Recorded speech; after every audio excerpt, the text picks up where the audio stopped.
طيب بعد ما فهمنا بقى يعني ايه احتراق وعرفنا ايه اللي بيحصل في عود الكبريت والكلام ده كله، عندي حاجة تانية اسمها احتراق تام واحتراق غير تام. باختصار كده، كلمة تام معناها ان انا عندي اكسجين كفاية فهيحرق كمية الوقود الموجودة عندي كلها، فالدنيا هتمشي تمام. لكن غير تام معناها ان هو مش هيبقى عندي اكسجين كفايه انه يحرق كميه الوقود الموجوده. ففي كميه وقود هتفضل موجوده من غير ما تتحرق، فهتطلع بقى ايه على هيئه حاجات كده. تعال نشوف. لو انا مثلا جيت اللي قدامك دي فتحه الهواء اللي المفروض تدخل اكسجين للفتحه بتاعت لهب بنزين، ده اسمه لهب بنزين. طيب الفتحه دي بتدخل اكسجين وبقدر اتحكم فيها. لو انا فاتح الفتحه دي على اخرها، فالاكسجين اللي داخل هيبقى كفايه انه يساعد في حرق الوقود اللي هو طالع من اللهب بنزين ده. فاللهب بتاعي هيبقى ازرق بالشكل ده، والدنيا هتمشي فل، والانبوبه مش هيتكون عليها اي حاجه سودة. لكن لو انا اتغبيت وقفلت الفتحه بتاعه الاكسجين، او عليت اللهب بزياده فما بقاش الاكسجين اللي داخل كفايه، فهلاقي فجاه تكون سواد على الانبوبه بتاعتي وانا بعمل الاختبار. ليه؟ لأن الأكسجين اللي داخل مش كفاية لكمية الوقود اللي أنت مطلعها. فإحنا هنبقى ناس عقلانيين برضو. يعني أبسط مثال في الطبخ، عندك الحتة دي اللي هي بتاعت الإيه؟ النار بتاعت الطبيخ. الطباخة مثلا أو البوتاجاز، لما نيجي نسخن حاجة على البوتاجاز أو نطبخ، لازم ناخد بالنا إن إحنا ما نفتحش البتاعة بزيادة، ما نفتحش النار بزيادة، عشان الأكسجين اللي داخل يكون كافي إن هو يحرق الوقود اللي موجود، فيبقى اللون ده هو المناسب. لكن لو فتحنا النار بزيادة فهتلاقي لون اللهب بتاعك أصفر بالشكل ده، وده معناه إن يا إما في مشكلة في فتحات الهواء اللي هنا، فالأكسجين اللي داخل مش كفاية، يا اما انت اتغبيت وفتحت النار على اخرها فالاكسجين مش كفايه برضو. تمام، وبالتالي هيحرق الحلل ويبوظ الدنيا. المهم، تعال الاول اقول لك ان الغاز اللي بيستخدم في البوتاجاز عندنا بيبقى نوع من حاجه اسمها الهيدروكربونات. ايه هي الهيدروكربونات؟ هي مركبات بتتكون من سي و اتش، من الكربون والهيدروجين بشكل اساسي. احيانا بيبقى فيه اكسجين ونيتروجين، بس الاساسي اللي هتلاقيه دايما في المركبات دي الكربون والهيدروجين. طيب بيقول لي ان الغاز الطبيعي دايما بيتكون اساسا من الميثان، وغاز البوتاجاز يتكون في معظمه من غازي البروبان والبيوتان. واحده واحده يا عم احمد، وفهمني ايه الكلمات الغريبه دي.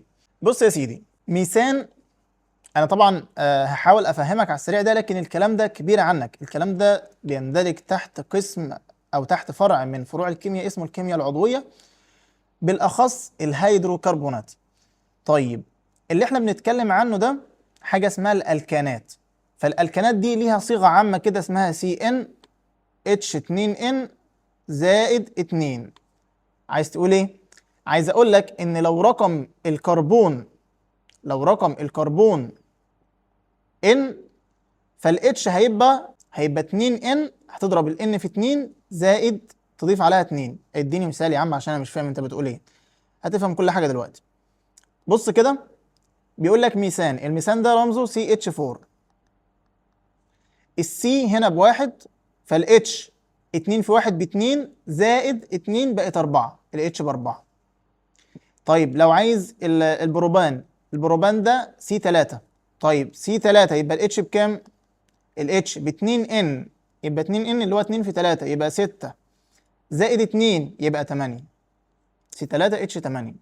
طيب البيوتان سي 4 اتش 10. لو مش قادر تفهم اللي انا بقوله لك ده، احفظ الثلاث صيغ دول لان مهمين طالما اتذكروا عندك. الميثان سي اتش 4، البروبان سي 3 اتش 8، البيوتان سي 4 اتش 10. ماشي. بيقول لك بقى ان الاحتراق التام للغازات الهيدروكربونيه دايما بينتج عنه ثاني اكسيد كربون وميه. تعال نشوف. يبقى انا لو مسكت مركب زي السي اتش 4 اللي هو اللي احنا قايلين اللي هو الميثان، احفظ معايا بقى ده الميثان، والسي 3 اتش 8 ده البروبان، والسي 4 اتش 10 ده البيوتان. هنتكلم عنهم الثلاثه. لو انا مسكت الميثان اول حاجه حرقته في وجود الاكسجين، هو بقى بيقول لي ان الاكسجين ده ممكن ما يبقاش كفايه، ممكن يبقى اكسجين، خلينا نقول ان الاكسجين في الحاله الاولى دي كان كفايه قوي، لكن الاكسجين في الحاله الثانيه وفي الحاله الثالثه مش كفايه. خليك معايا وهتفهم كل حاجه دلوقتي. يبقى لو الاكسجين اللي عندي كفايه، فالناتج هيكون ثاني اكسيد كربون زائد بخار ميه. تاني، يبقى انا لو مسكت اي مركب هيدروكربوني ولعته في اكسجين كافي، يعني احتراق تام، هيديني ثاني اكسيد كربون وبخار ميه. اي واحد هيديني ثاني اكسيد كربون وبخار ميه. طيب، في حالة بقى ان الاحتراق ده ما كانش تام، يعني الاكسجين اللي داخل مش كفاية، ساعتها بقى هتختلف النواتج. بيقول لك ان لو مثلا لو الميثان احترق في اكسجين مش كافي، اما يدي لك اول اكسيد كربون وبخار ميه، او يدي لك كربون وبخار ميه. ده هو السيناج. الكربون ده اسمه سيناج، والسيناج ده هو اللي بيعمل اللون الاسود اللي بيتكون على الحلل، اللي هو الصدى بمعنى صح، اللي هو الصدى الاسود بتاع الحلل اللي بعد الطبيخ ده. طيب، انا بقى عايز اسهل عليك الليله دي. لو قال لي احتراق تام، على طول اديله مين؟ اقول ان النواتج بتاعتي هتبقى ثاني اكسيد كربون وبخار ميه. لكن لو قال لي احتراق غير تام، يبقى انا عندي ناتجين، اول اكسيد كربون سوري وكربون، اول اكسيد كربون وكربون، وطبعا بخار الميه ثابت في الثلاث حالات. تعالى بقى نقرا بقى كده الاول قبل ما ادخلك في تفاصيل وزن المعادله. بيقول لي اهوت ان الاحتراق التام اللي هو في حاله تعالى هنا، الاحتراق التام للغازات الهيدروكربونيه زي الميثان في وجود وفره من الاكسجين ينتج ثاني اكسيد كربون وبخار ميه وكميه كبيره من الطاقه الحراريه. زي ايه؟ الميثان همسكه اولع فيه في وجود الاكسجين يديني ثاني اكسيد كربون وبخار ميه. طيب، لو كان الاحتراق غير تام، يعني كميه الاكسجين مش كفايه، ساعتها بتعتمد نواتج الاحتراق على كميه الاكسجين. ففي حاله الميثان مثلا ممكن يديني اول اكسيد كربون وبخار ميه، او السيناج اللي هو احد صور الكربون اللي هو زي ما قلت لك الصدى الاسود اللي بيتكون على الحلل وبخار ميه. طيب، المطلوب منك بقى هو طبعا بيقول لك ان الاحتراق غير التام لكتله معينه بيديني طاقه اقل. بالعقل كده، لو انا عملت احتراق غير تام فهيبقى عندي جزيئات لسه ما احترقتش، لكن لما اعمل احتراق تام كل الجزيئات مالها احترقت. يبقى هنا بعض الجزيئات احترقت، لكن هنا كل الجزيئات احترقت. بالعقل كده مين اللي هيدي طاقة أكبر؟ أكيد اللي هيحرق كل الجزيئات. يبقى الاحتراق التام بينتج طاقة أكبر. طيب، السؤال بقى اللي جاي ده هو اللي هعلمك بالأخص عشانه ليه توزن معادلة. بيقول لك هنا استنتج عدد جزيئات الأكسجين اللازمة لاحتراق جزيئين من غاز الميثان في كل تفاعل من التفاعلات المعبر عنها بالمعادلات. طيب، غاز الميثان أنا عارف إن هو CH4. بيقول لي لما أحرق منه جزيئين، يعني أحط هنا 2 في وجود الأكسجين، في الثلاث حالات بقى، يعني في حالة إن هو يكون احتراق تام فهيديني ثاني أكسيد كربون ومية وبخار مية، أو احتراق غير تام فهيديني أول أكسيد كربون أو كربون. طيب، تعال نشوف بقى إزاي بنوزن المعادلة. بص يا سيدي، هي لها قاعدة، دي اسمها تفاعلات الاحتراق. الترتيب إن أنا بوزن الكربون، بعد كده الهيدروجين، بعد كده الأكسجين. يلا نشوف. مثلا معادلة زي احتراق الميثان في الأكسجين اللي هو احتراق تام، داخل بكام كربون؟ هتقولي داخل بواحد. خرجت بكام؟ واحد، يبقى مظبوط. بعد كده المين؟ بعد كده الهيدروجين 4. خرجت ب2، يبقى أنا هضرب الهيدروجين في 2، يبقى كده اتظبط. الأكسجين داخل ب2، خرجت آدي 2 و2، يبقى كده 4. يبقى تعالى بس نحذف شوية دول عشان ايه نعرف نتعامل. يبقى كده معايا الأكسجين هنا 4. أنا عايز الأكسجين اللي هنا 2 4، يبقى أنا هضرب هنا في 2. يبقى كده المعادلة بتاعتي بقت موزونة. طيب في الحالة التانية، أنت عندك الميثان بيتفاعل مع الأكسجين اللي هو تفاعل غير تام بقى، فبيديني CO اللي هو أول أكسيد الكربون زائد H2O اللي هو بخار المية. اوزن يا معلم. نفس الفكرة، معايا كربون داخل 1 خرج 1، معايا هيدروجين دخل 4 خرج 2، يبقى اضرب الصغير في 4. معايا أكسجين دخل 2 خرج، أدي 1 وأدي 2، يبقى الأكسجين كله هنا 1 وهنا 2، يبقى كله 3. خد بقى التركاية دي، لو عندك عدد فردي هنا اقسمه على الرقم اللي هنا. انت عندك هنا 2، خلاص يبقى هنا 3 على 2، وقوم ضارب المعادلة كلها في المقام اللي تحت ده. يلا نضرب المعادلة كلها في 2، يبقى الاتنين من هنا تطير، ولما اضرب هنا في 2، لما اضرب هنا في 2 يبقى معايا 2، لما اضرب هنا في 2 يبقى دي هتبقى 4. تعال نشوف. 2C خرج 2C يبقى مظبوط. 4H اللي هي 4H في 2 يبقى 8H، خرج معايا 2 في 4 ب 8H. الO 2 في 3 ب 6، خرج ادي 2 و4 يبقى كله 6، يبقى الدنيا معايا تمام. طيب الحالة الثالثة، معايا الميثان بس هيديني بقى كربون ومعاه بخار ميه. تعال نوزن. ادي السي دخل بواحد خرج بواحد، الاتش دخل باربعة خرج باتنين، يبقى هضرب في اتنين. طيب الاو دخل باتنين خرج باتنين، يبقى كده المعادلة مظبوطة. تعال بقى نشوف السؤال كان بيقول ايه. السؤال كان بيقول لي عدد جزيئات الاكسجين اللازمة لاحتراق كام جزيء من الميثان؟ جزيئين من الميثان مع الاكسجين. شفت انا كده، انت كده فهمت معايا ازاي بنوزن. تعال نشوف بقى احنا هنعمل ايه. هو عايز جزيئين، فبدل ما احط جزيء واحد من الميثان احط جزيئين. يلا يا سيدي، يبقى انا في البدايه هقوم مفاعل السي اتش 4 بس جزيئين منه مع الاكسجين.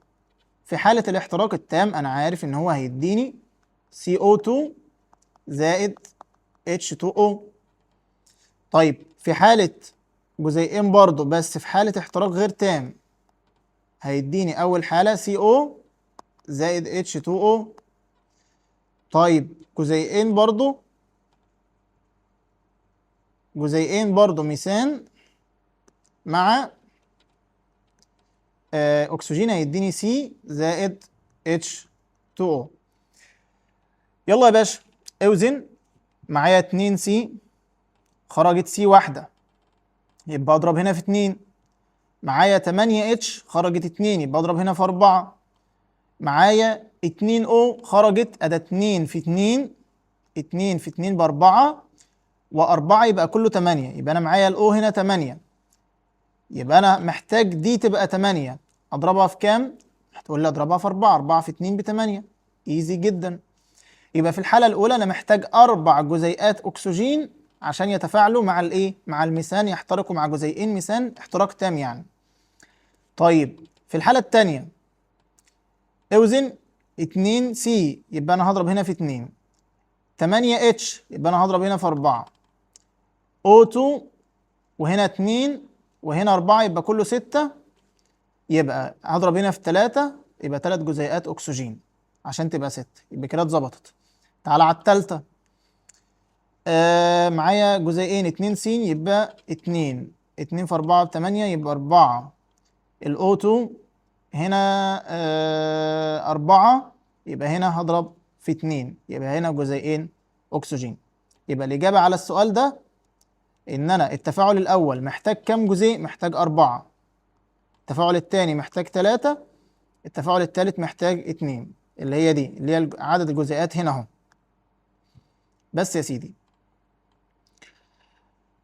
طيب بيقول لك بقى ان اللهب لو كان لون اللهب بقى، ازاي اعرف ان الاحتراق عندي تام او مش تام من لون اللهب؟ لو لون اللهب عندك ازرق بالشكل ده فالاحتراق هيبقى تام، وده معناه ان الاكسجين اللي داخل اكسجين كفايه، تمام، والناتج عندك هيبقى ثاني اكسيد كربون وبخار ميه، وكمان بيدي لك درجه حراره او كميه حراره كبيره تساعدك على طهي الاكل اسرع واستهلاك اقل للغاز. لكن لو اللهب اصفر بالشكل اللي قدامك ده، فغالبا انت اللي طالع عندك سي او اللي هو اول اكسيد الكربون، وكمان سي اللي هو الكربون، اللي هو اولا انت الحله بتاعتك هتلاقيها اسودت، الغاز اللي طالع ده غاز سام. ثالثا الاكل بتاعك مش هيستوي بسرعه لان انت عندك مشكله في الايه، في الاحتراق. وفي الحاله دي انت ممكن تنظف فتحات اللهب او تظبط دخول الهواء، المهم اتعامل ودي البوتاجاز لحد يصلحه، لكن ما تستعملوش لو لون اللهب بالشكل ده. تمام. طيب المفروض ان احنا عرفنا ازاي الاحتراق بيحصل بقى، تعالى نعمل التجربه العسل اللي قدامك دي.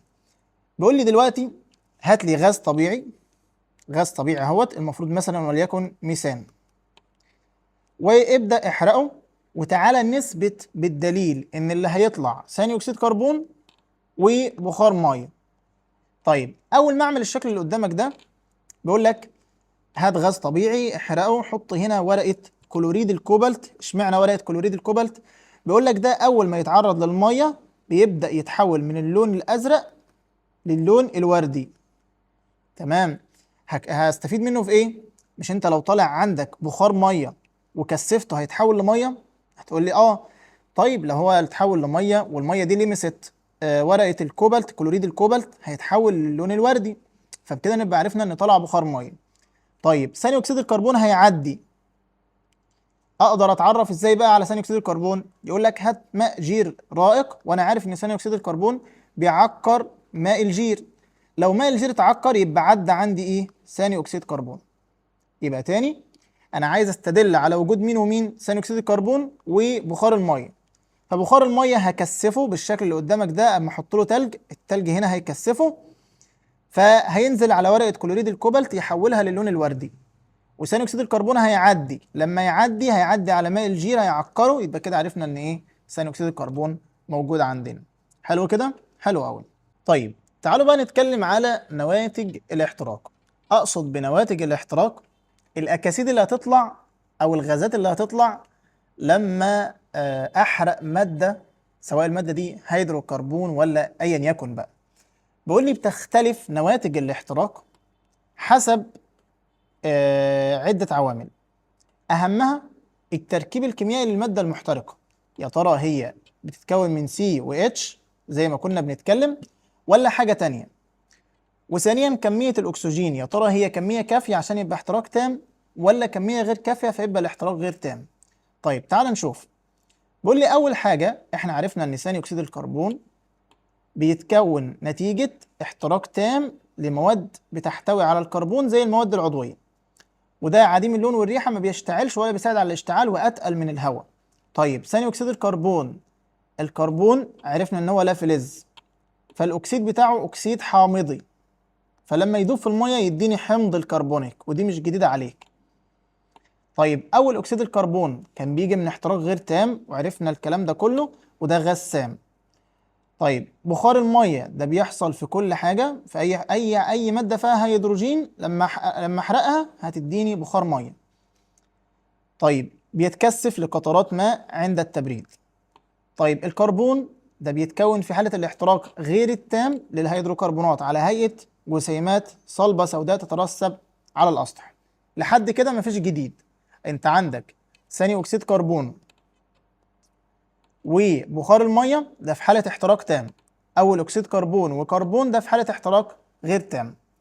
طيب ثاني أكسيد الكبريت وأكاسيد النيتروجين دول بقى الحاجتين اللي هم الجداد اللي المفروض ان انت تتعب معايا شويه لحد ما تحفظهم.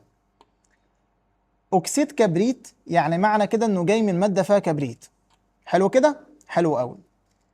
طيب عديم اللون وريحته خانقه، احفظ معايا ان الكبريت بيخنق، الكبريت بيخنق. طيب الكبريت ده لا فلز، أكسيده أكسيد حامضي، يبقى هيديني حمض لما يدوب في المية. طب لما يديني حمض، يديني حمض الكبريتوز H2SO3. يبقى ال SO2 لما يدوب في المية، SO2 لما يدوب في المية هيديني الحمض اللي هو H2SO3. خد بالك انت عندك حمض تاني اسمه H2SO4، ده اسمه حمض الكبريتيك، ده جاي من ال SO3 في المية. لو ما فهمتش الحتة دي مش مشكلة، عديها، بس دي للناس اللي فاهمة. يبقى أنا عندي كبريتوز ده SO3، لكن كبريتيك ده SO4. طيب أكاسيد النيتروجين، أي حاجة فيها نيتروجين هتحترق هتديني أكاسيد نيتروجين. طيب المواد اللي فيها نيتروجين زي إيه؟ زي المواد الموجودة في الوقود الحفري. يعني مثلا ثاني أكسيد النيتروجين، ثاني أكسيد النيتروجين ده ناتج من احتراق الوقود الحفري، الصورة اللي قدامك دي اللي هو الوقود اللي في باطن الأرض يعني. طيب وتشمل هذه الأكاسيد أكسيد النيتريك اللي هو NO، وهو غاز عديم اللون يتفاعل بسرعة مع أكسجين الهواء ليتحول لثاني أكسيد النيتروجين، وده غاز بني محمر ذو رائحة نفاذة وخانقة، يذوب في الماء مكونا حمض النيتروز اللي هو HNO2 وحمض النيتريك. يبقى تاني عندي أي حاجة فيها نيتروجين هتديني أكسيد نيتروجين بعدد برقم أكسجين مختلف بقى، هتديني NOx، أي عدد من الأكسجين بقى. طيب تديني مثلا أكسيد نيتريك، أكسيد النيتريك بيتفاعل مع الهواء ويديني ثاني أكسيد النيتروجين. ثاني أكسيد النيتروجين ده بيدوب في المية ويديني حمضين HNO2 نيتروز حمض النيتروز، و HNO3 حمض النيتريك. تاني تعال نلخص كل الحاجات دي، لأن أنا شايل همك أصلا، شايل هم أنت هتذاكر إزاي. فتعال نشوف. يبقى أنا معايا 3 أو 4 حاجات أنا عارفهم أصلا أوريدي: ثاني أكسيد الكربون وبخار المية، دول بيجوا من احتراق تام للمواد الهيدروكربونية. طيب أول أكسيد الكربون والكربون دول من احتراق غير تام للمواد الهيدروكربونية. طيب الجديد كان ال SO2 اللي هو ثاني أكسيد الكبريت، وال NOx اللي هو أكسيد النيتروجين أي عدد منه بقى. ال SO2 قلت لك S يبقى جاي من أي مادة فيها كبريت. طيب لما يدوب في المية يديني H2SO3 اللي هو الكبريتوز، حمض الكبريتوز. مش عارف انا كاتبها صح ولا غلط. طيب NOx طبعا في منه ال NO، وال NO ده بيتفاعل مع الهواء على طول ويديني NO2. NO2 دوبه في المية هيدي لك حمضين HNO2 و HNO3، ده نيتروز وده نيتريك. اتمنى اكون سهلت عليك الدنيا شويه. تعال بقى نحل السؤال ده كده. بيقول لي ما نواتج الاحتراق التام للمركبات العضويه زي الميثان؟ احتراق تام يبقى ثاني اكسيد كربون وبخار ميه على طول. السؤال الثاني: ينتج عن احتراق وقود به شوائب من الكبريت غاز ذو رائحه خانقه يذوب في الماء مكونا احد الاحماض، ما الغاز وما اسم الحمض الذي يكونه؟ اسمه، احنا طبعا لسه قايل لك اي ماده فيها كبريت هتديني ثاني اكسيد كبريت، وثاني اكسيد الكبريت ده بيتفك في الميه ويديني حمض الكبريتوز. الدنيا سهله. اتمنى اكون بسطت لك الدنيا شويه، واشوفك في الجزء الثالث من الدرس ده ان شاء الله.